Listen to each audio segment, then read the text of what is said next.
everybody. Thank you for being here today. Oh my gosh.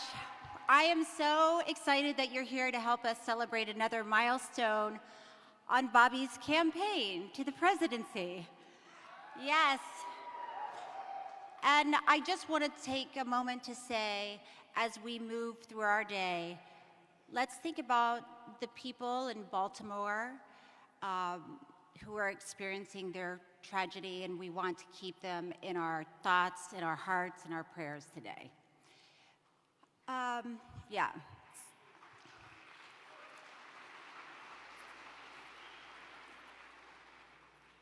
So you're probably here to hear what Bobby has to say today.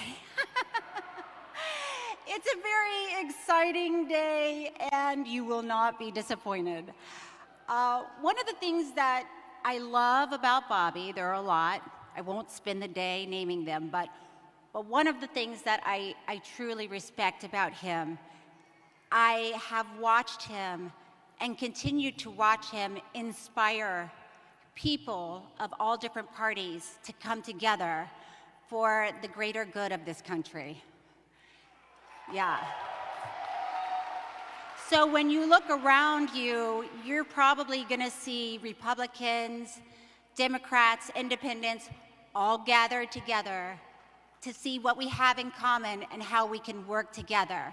And that's what Bobby's all about, and that's who he is, and that's what he's doing. And America is listening and is inspired.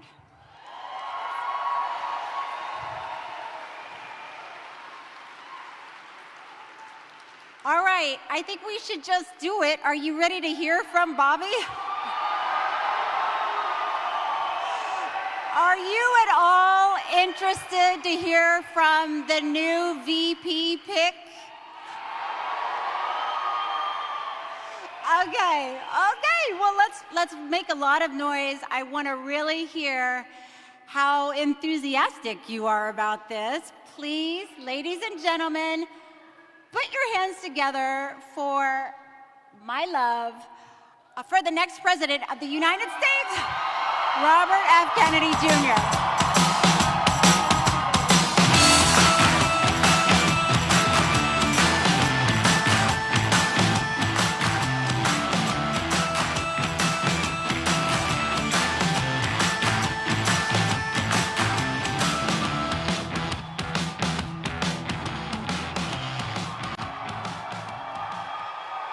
Thank you all very much.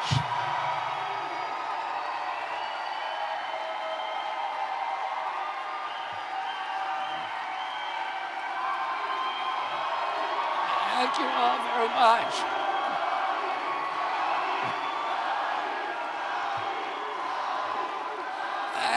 Thank you. And I want to start out, first of all, for thanking all of you, and thanking Oakland, and thank all of you for being here today.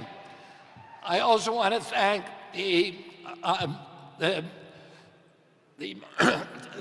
tribal chiefdoms, the Muwekli Ohlone tribe, and the chairwoman of the tribal council for endorsing me today, for putting their faith in me.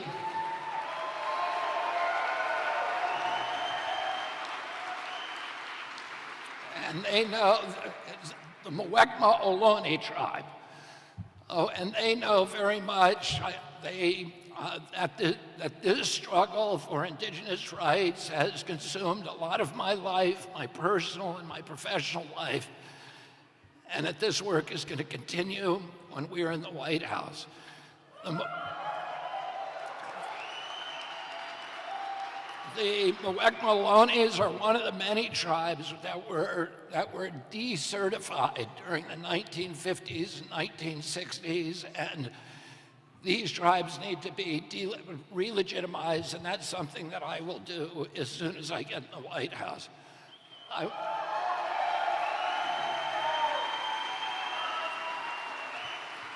I want to say something about Oakland. My father spent a lot of time doing hearings in Oakland on the poverty issues for the Poverty Committee in 1967 when he was United States Senator, and then he came back here in 1968 on the presidential campaign.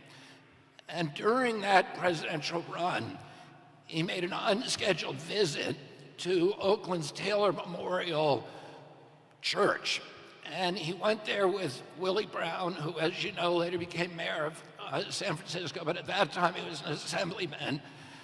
And he came to meet with a lot of local activists here in Oakland at a very, very violent and turbulent time. He met with the NAACP and the Black Panther Party. And it was a very rancorous meeting. He was advised by the local police chief not to go. He attended with two of his companions, John Glenn, the astronaut, one of his best friends, Rafer Johnson, who had been the decathlon champion in 1960 and was one of my father's closest friends. And the meeting was so rancorous and vitriolic that at one point, Rafer and John Glenn advised my father to leave. People were insulting him. People were threatening him. And my dad refused. And he said, this is between me and them. I need to hear them out. I need to hear what they're going to say. And he waited. He stayed throughout that meeting. And the next day, all of the people who were at that meeting signed up to join his campaign. And the Black Panther Party provided his security detail here in Oakland and continued to provide security for him later on in the campaign in his convoys. And there was a lesson that I just wanted to share with you because it's a lesson all of us need to learn at this point in our history. That we need to start listening to each other, even when it's difficult.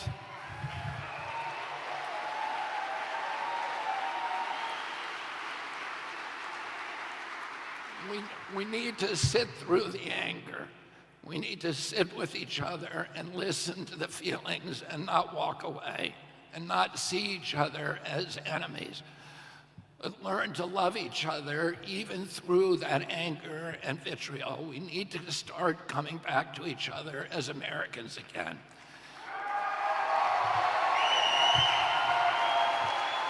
Now,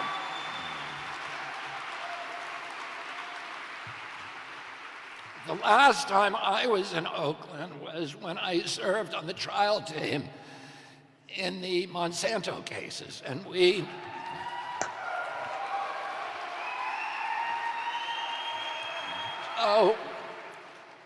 tried two of the three cases in this city. We won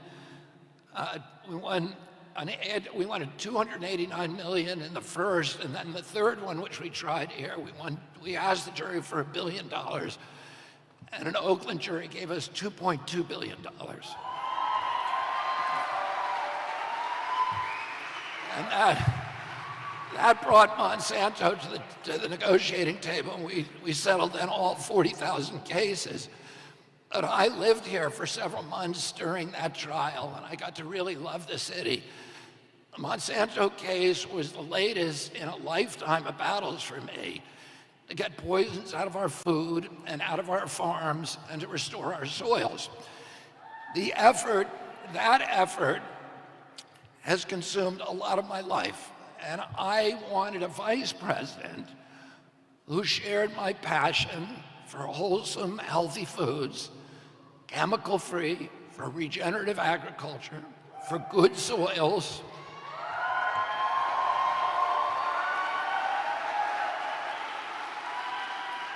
And I found exactly the right person. And among other things, she has used over the past several years cutting-edge technology, including AI, to calculate the catastrophic health consequences of toxins in our soil, our air, our water, and our food. Technology has been a lifelong passion for my future vice president. This is important because I also wanted a vice president who shares my indignation about the participation of big tech as a partner in the censorship and the surveillance and the information warfare that our government is currently waging against the American people.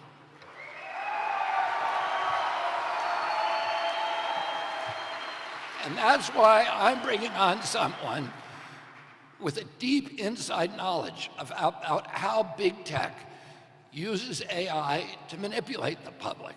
I want a partner with strong ideas about how to reverse those dire threats to democracy and to our freedoms. I managed to find a technologist at the forefront of AI. She has spent the last decade relying on neural networks, artificial intelligence, and cutting-edge science to identify abuses in our government. She understands that the health of every American is a national security issue and a national security risk. Her work has proven time and again that health drives our economy, that it is the foundation of our mental health, our national happiness, our ability to lead the world in innovation and prosperity and in peace. I also wanted someone who was an athlete, who could help me inspire Americans to heal, to get them back in shape. And I'm happy to report that my vice president is an avid surfer,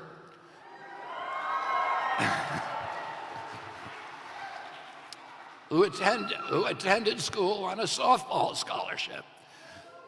I wanted, right here in Oakland, I wanted someone who was battle-tested, able to withstand criticism and the controversy and all the defamations and slanders and perjuries that are thrown against anyone who embarks on a presidential campaign. I wanted an advocate who has seen corruption of our regulatory agencies firsthand, who shares my indignation about the way it allows regulated industries to commoditize our food, our wildlife, and our children. I wanted someone who would honor the traditions of our nation as a nation of immigrants, but who also understands that to be a nation, we need secure borders. I wanted a partner who was a gifted administrator, but also possesses the gift of curiosity, an open, inquiring mind, and the confidence to change even her strongest opinions in the face of contrary evidence. I wanted someone with a spiritual dimension and compassion and idealism, and above all, a deep love for the United States of America.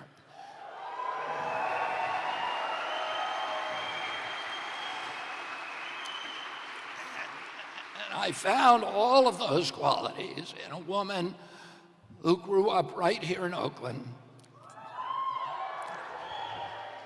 the daughter of immigrants who overcame every daunting obstacle and went on to achieve the highest levels of the American dream.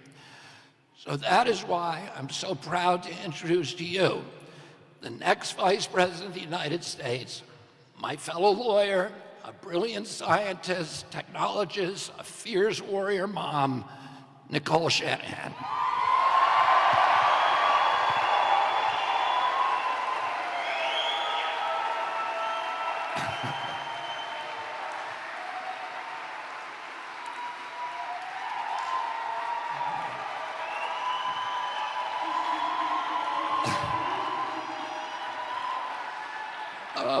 I'm going to tell you a little bit about Nicole before we bring her out here. Then we're going to see a video. And Nicole's personal story began in Oakland. She was the daughter of impoverished immigrants. She grew up on food stamps and welfare in the city, beset by many, many other unique challenges, all of which she overcame. Her very, very American journey took her to a career as a patent attorney and as a Silicon Valley tech entrepreneur and as a Stanford University fellow. Like many of us, Nicole assumed our government was working for our people, that our defense and intelligence agencies wanted peace, that public health agencies wanted us to be healthy, that the USDA supported wholesome foods and family farms, that the EPA would stand up for clean air and clean water, that the Fed wanted prosperous America, that the Democratic Party was on the side of the middle class, the working poor, and Main Street small businesses, that scientists were incorruptible, and that the science was a search for, an exalted search for the truth, and that the President of the United States could always be counted on to defend free speech. I too used to believe those things. Do you remember those days? And she'll tell you that she now understands that the defense agencies work for the military-industrial complex, that health agencies work for Big Pharma, that the USDA works for Big Ag and the processed food cartels, that the EPA is in cahoots with the polluters, that scientists can be mercenaries, that government officials sometimes act as censors, and that the Fed works for Wall Street and allows millionaire bankers to prey upon Main Street and the American worker. And that's why Nicole and I both left the Democratic Party.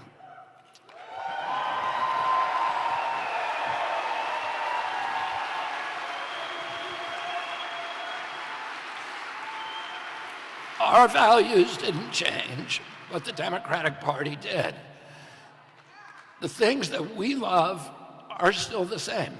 We love our families, our children, and our faith. We love clean air and clean water and productive soils and good food. We love the wilderness and our Purple Mountains majesty. And above all, we love our country.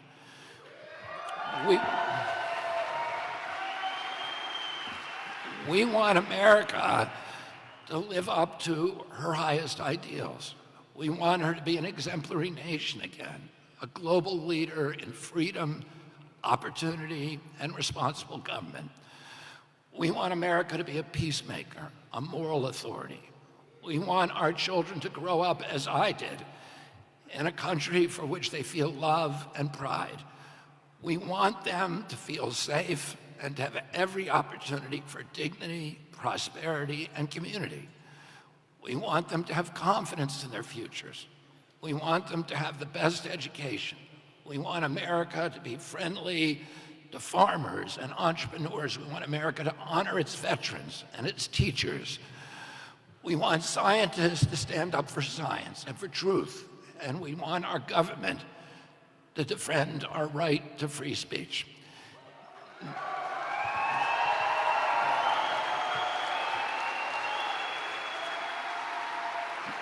Nicole and I share all of these values. And you know what? Despite the artificially orchestrated divisions, nearly all Americans share the same values that we do. And I'm grateful that Nicole has put her self-interest aside and made the momentous and very, very difficult decision to embark with me on this extraordinary crusade to win back our country.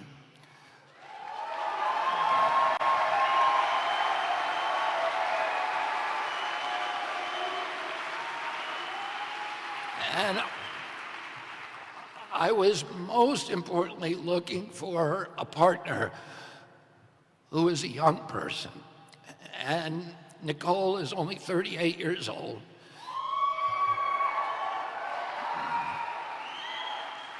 And I wanted that because I want Nicole to be a champion to the growing number of millennials and Gen Z Americans who have lost faith in their future and lost their pride in our country.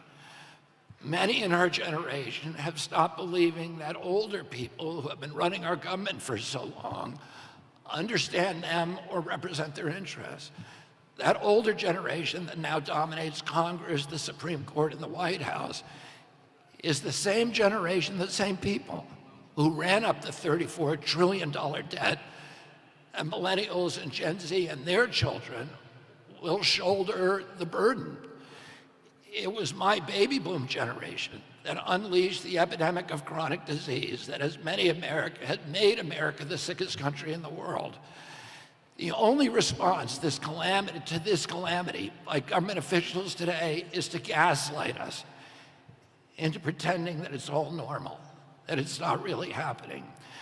Nicole and I both share doubts about the corporate-captured uniparty and that it can produce leaders capable of imagining a different version of America, a hopeful version of the future. We both have doubts that either the Democratic or Republican Party nominees are capable of dealing with the complexities and fulfilling the great promise of a technology-driven economy. In the right hands, technology can be America's salvation. It can give us the path out of debt chaos, out of environmental ruin, out of the chronic disease epidemic. But we both fear that in the wrong hands, technology can turn its power against humanity. We don't think that either President Trump or President Biden understands the promise or the peril of technology sufficiently to direct its trajectory toward freedom and healing and prosperity.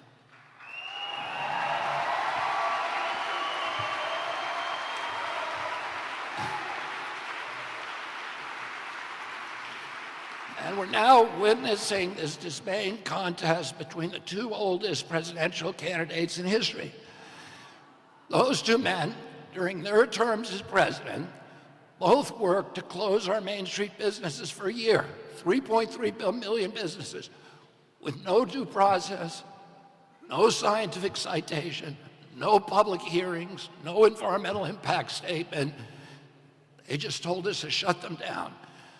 Those policies that both of them engineered transferred $4 trillion from the middle class to this new oligarchy of billionaires. They created 500 new billionaires in 500 days, a billionaire a day. Today, together, they ran up a greater debt than all previous presidents combined since George Washington.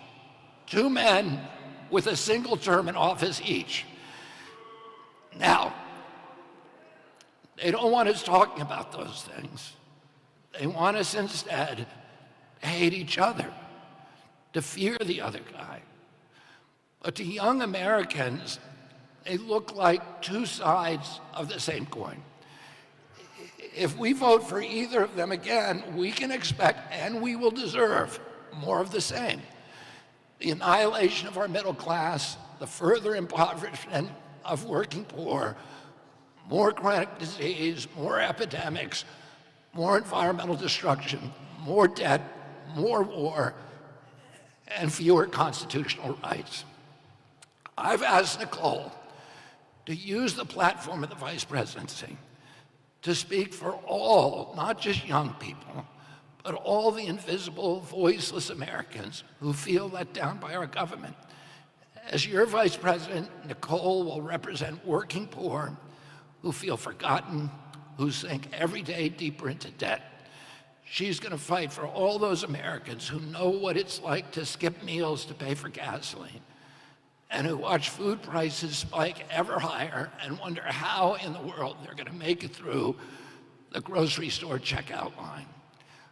I want her to stand up for the children who are receiving substandard educations, and for the veterans who are feeding their families in soup kitchens, and for the 1.1 million American children whose parents served in Afghanistan and Iraq, and who silently struggle with PTSD and with traumatic brain injury.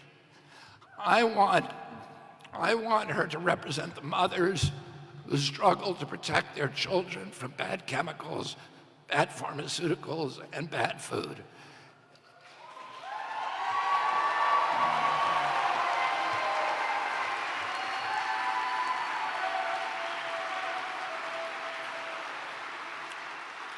As vice president, she will stand between them and the big ag, big pharma, the chemical industry, the processed food industry, the government regulators who are colluding to poison our kids for profit.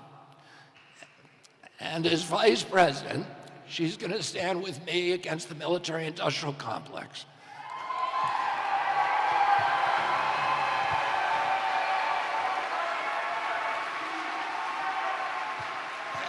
And the neocon interventionists and all of their forever wars.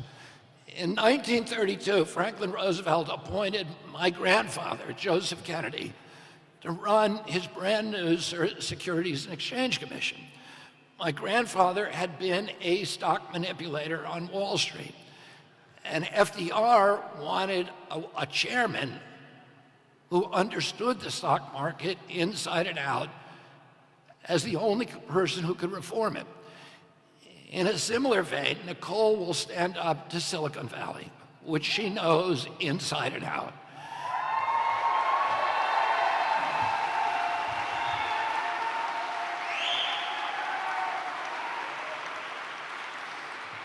And she's going to stand up to Wall Street, to the big banks, the larcenists, K Street lobbyists, the regulatory czars, the unbridled central bank money printers, the crony capitalists, and all of the other people who have turned our country from a democracy into a corporate kleptocracy. These are the people.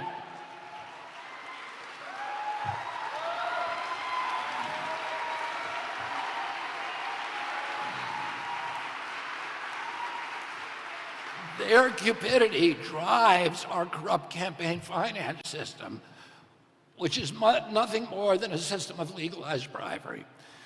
This is a system that has put agency capture on steroids and made our government regulators sock puppets for the industries that they're supposed to regulate. The corrupt merger of state and corporate power now straddles our nation's capital like a mythical harpy, sucking the economic, social, and moral vitality out of the nation's polity of free citizens, gorging itself on the bleaching bones of the American middle class. Nicole is going to help me free our country from that predatory cabal.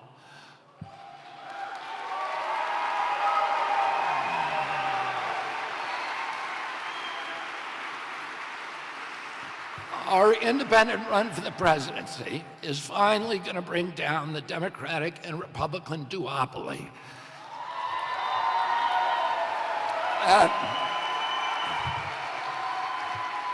That gave us this ruinous debt, chronic disease, endless wars, lockdowns, mandates, agency capture, and the same Trump-Biden uniparty that has captured and appropriated democracy and turned it over to BlackRock, State Street, and Vanguard, and the other corporate donors. Nicole Shanahan will help me rally support for our revolution against the uniparty rule from both ends of the right and left political spectrum. Now let me tell you what Nicole and I are up against and what we need to do to win and how we're going to do it. The New York Times this week published an article estimating that the Democratic Party war chest will ultimately be, which is $1.1 billion today already, the largest in the history of any political party. Within a few months, it's going to be $3 billion. And the Democratic Party is not going to use that war chest to amplify President Biden's voice.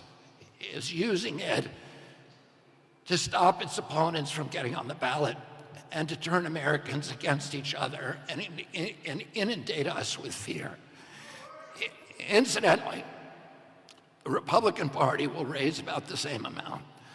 Does anybody here think that these big money donors who are giving all that money are acting out of a patriotic impulse? Do you think they're acting out of a humanitarian impulse? No, of course they're not. For them, this is an investment, and they expect a return on that investment, and they expect a very, very big return. The campaign finance system has transformed our government from a model democracy into a corporate kleptocracy. So we're up against powerful, this campaign is up against the most powerful financial interest in history. We also face a determined campaign to keep us off the ballot by fair means or foul. Evidently, the Democrats have little faith in their candidate's ability to win in the old-fashioned way at the voting booth. We are going to overcome these financial and legal challenges, but I want to talk about another obstacle that's even more important. It's the obstacle of cynicism. It's the obstacle of fear. It's the deeply ingrained habit of voting for someone you have little passion for because he is the lesser of two evils, because you are so afraid that the other guy will win. Well, don't you want to vote for someone this time?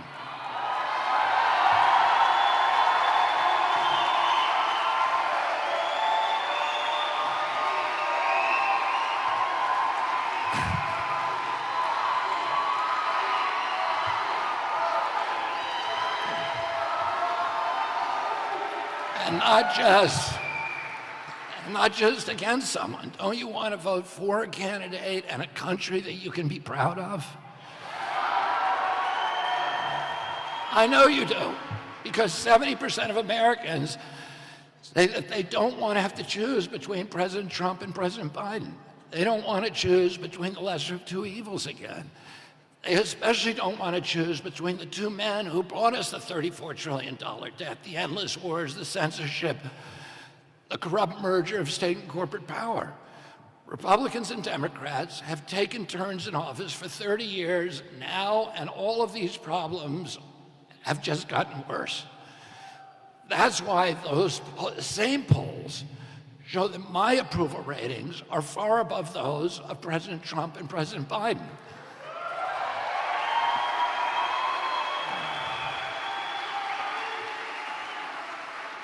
Now, both the Democrats and Republicans are looking at those poll results, and they're devising ways to keep me off the ballot.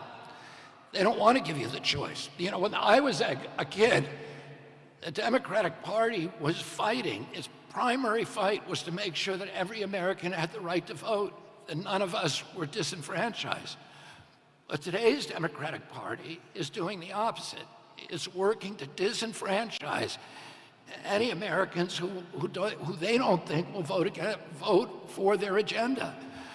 The principal technique is to call me a spoiler and instill fear in Americans that voting for me will get some other terrifying candidate elected.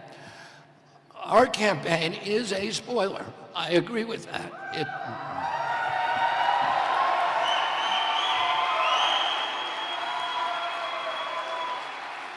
It's a spoiler for President Biden and for President Trump.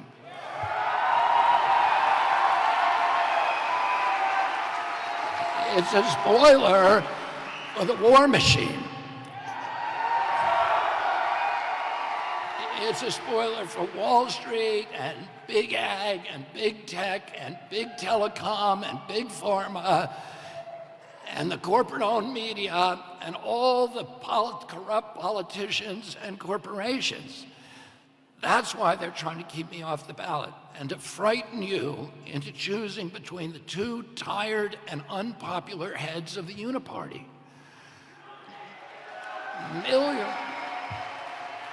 Millions of Americans are not going to vote at all if they're not given another choice. They're simply withdrawing from American democracy. Well, Nicole and I are going to give those millions another choice.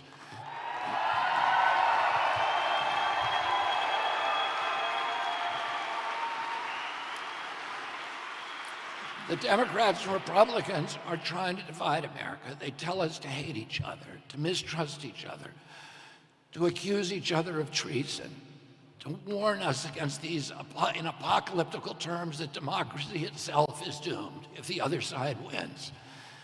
They turn families against each other. They turn neighbors against each other and friends against each other. They're trying to divide America, but Nicole and I will unite it.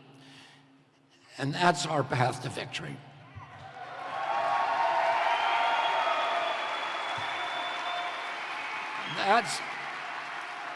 That's how we're going to win.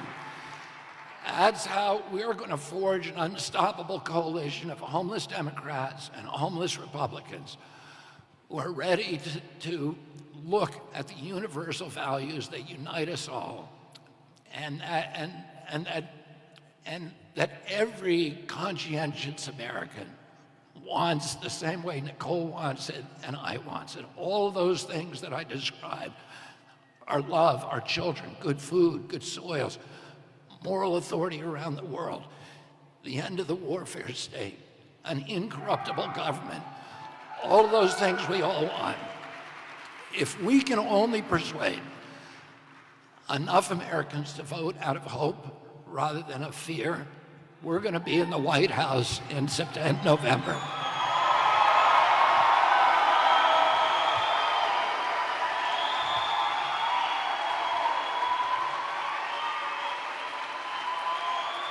Now, we've all had the advantage of seeing what President Trump and President Biden can do for our country.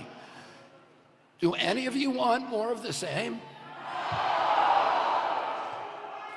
If you want more of the same, you should vote out of fear. If you want genuine change, and you need to take a risk and join Team Kennedy.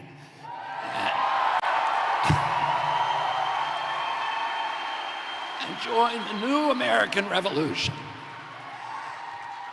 What that means is to vote from your conscience, vote from your heart, vote out of idealism, vote out of optimism for this country. Refuse, above all, to vote from fear. You know, in 1776, there was a generation of Americans who believed in democracy in something that didn't exist anywhere in the world. Something that was so improbable, so implausible, so impossible. And most people thought it was a joke. And yet they took a risk, not a little risk, not the little risk that you're taking today by going through a voting booth. They risked their lives, and many of them lost it. They risked their properties. They risked their reputations. And they gave us the democracy that we have today, the model democracy for the whole world. So they acted out of fear, and if you vote out of fear on this election, you are dishonoring that generation of Americans and the thousands and hundreds of thousands of Americans who gave their lives in the Civil War and World War II and World War I and all of the other times that people went and risked their lives to defend our country. If Nicole and I can get Americans to refuse to vote from fear, we're going to be in the White House in November.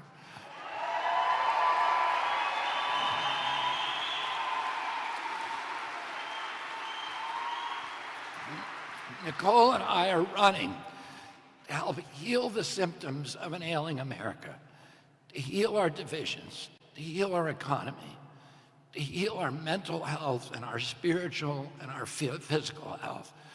But we can't do it alone. We need you. And now I have a governing partner who will fight for you and for your family until the last corporate kickback from our government, the last toxin is cleared from our water and our soil.